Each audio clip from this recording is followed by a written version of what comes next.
Bonjour Claire de Vlemings, je vous retrouve aujourd'hui à nouveau sur le sujet des Asperger et de l'emploi. Et aujourd'hui, comme convenu, nous allons parler de l'environnement de travail, des questions à vous poser concernant votre futur environnement de travail et des limitations auxquelles vous faites face en tant que personne Asperger, donc pour pouvoir les examiner. Environnement de travail tout d'abord. Quand on parle de l'environnement de travail, on va le prendre très globalement. Donc, par exemple, posez-vous des questions sur le nombre d'heures que vous pouvez travailler par semaine, sur le temps et sur la distance que vous pouvez consacrer au trajet entre votre domicile et votre lieu de travail, sur la manière dont vous allez aller au travail. Si vous ne conduisez pas la voiture, vous n'allez pas pouvoir prendre un travail dans un zoning industriel mal desservi par les transports en commun. Ensuite, vous allez vous poser une série de questions concernant les tâches que vous souhaiteriez effectuer.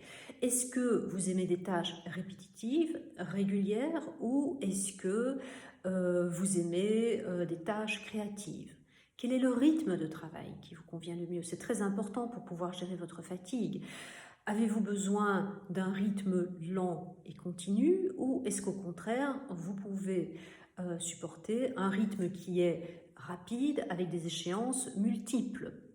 Après, quel est le niveau d'interaction sociale dont vous avez besoin? Beaucoup de monde, peu de monde. En général, les Asperger, c'est plutôt peu de monde, mais c'est pas personne, hein, c'est plutôt peu de monde. Quel est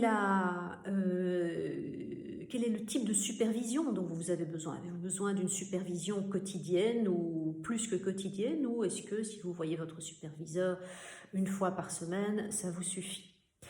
Et finalement, je regarde un petit peu mes notes, vous allez vous poser des questions pour savoir avec qui ou avec quoi vous préférez travailler. Est-ce que vous préférez travailler avec des personnes?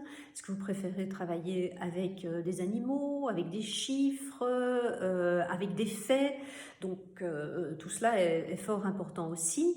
Et en dernier lieu, vous allez vous poser la question de savoir ce que vous recherchez dans le travail.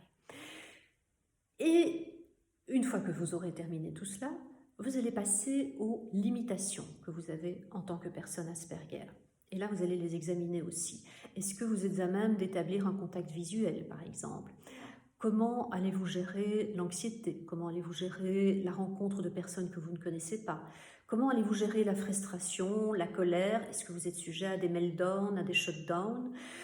Comment allez-vous définir vos priorités? Est-ce que vous avez un esprit terriblement noir et blanc, ou est-ce que c'est un petit peu moins fort que cela? Et tout cela va vous permettre de voir ce qui va convenir pour vous et ce qui ne va pas convenir pour vous, tout en sachant que sur certaines de vos compétences, vous allez pouvoir travailler, sur certaines de vos limitations, vous allez pouvoir travailler aussi. On peut apprendre à gérer sa colère, mais sur d'autres choses, on peut apprendre des techniques d'interview par exemple, mais sur d'autres choses, on ne peut pas apprendre, tout simplement parce qu'on parle de fonctionnement cognitif. Et si vous avez par exemple besoin de beaucoup de temps pour assimiler des nouvelles connaissances, vous n'allez pas pouvoir les assimiler rapidement, c'est juste impossible, cognitivement ça ne fonctionnera pas.